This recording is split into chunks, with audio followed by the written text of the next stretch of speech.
Notable surrogates for the Harris campaign have been ramping up visits to Wisconsin. Former President Barack Obama and Harris's running mate Minnesota Governor Tim Walz will campaign in Madison on Tuesday. Independent U.S. Senator Bernie Sanders of Vermont made campaign stops in Baraboo and Superior, also campaigning in battleground Wisconsin for Harris last week. Governor Walz, Michigan Governor Gretchen Whitmer, and First Lady Jill Biden.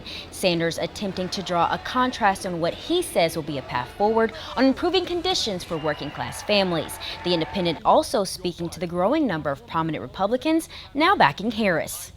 Disagreed with Dick Cheney on everything. I disagree with his daughter, Liz Cheney, on everything except the belief that we cannot elect somebody who is working overtime to undermine American democracy. The latest Marquette Law School poll shows enthusiasm has increased significantly among Democrats. Vice President Harris maintains a slight edge over former President Donald Trump among very or somewhat enthusiastic voters. Trump leading Harris among those who are too or not at all enthusiastic about the election. The poll also shows the percentage of independents who were very enthusiastic fell from 24% in July to 16% in October. Senator Sanders, you've said in the past that Vice President Harris is progressive, but on the issues of the economy and immigration, do you feel that she is making her case to those independent and moderate voters that will be critical in this election? Well, I think if people listen to what she is saying, she is. Look, we have a major housing crisis all over America. She's talking about building 3 million units of affordable housing. That's exactly what we do. It's hard today to bring up a kid.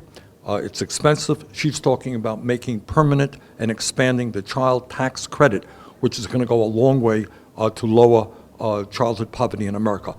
Cost of prescription drugs is off the wall. We've been making some progress in that in the last couple of years. She's going to continue that efforts and make prescription drugs affordable for the American people. She's talking now about expanding Medicare to cover vision and hearing and home health care, which is a really big deal. So I think on all of those issues, she's speaking to the needs of working class people, and that's exactly what she has to do. Some of your Democratic colleagues in the Senate that are up for re-election, like Senator John Tester, have kind of distanced themselves from Vice President Harris. We also saw Joe Manchin not endorsing Harris. Can you talk about what those not having those endorsements of the backing of those senators could mean for her campaign?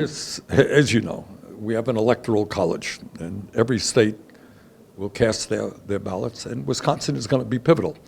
And in Wisconsin, the candidates here are not running away from Kamala Harris because she stands with the needs of working families. And my hope is that in Wisconsin, which is going to be a toss-up state, it will be decided by a few thousand votes. Those people in the state who believe that women should have a right to control their own bodies vote for Kamala. Those people who understand that climate change is real. Take a look at what's happening. Hurricane Milton in Florida. It is real. Trump thinks climate change is a hoax. Kamala does not. I hope people come out and vote for Kamala Harris.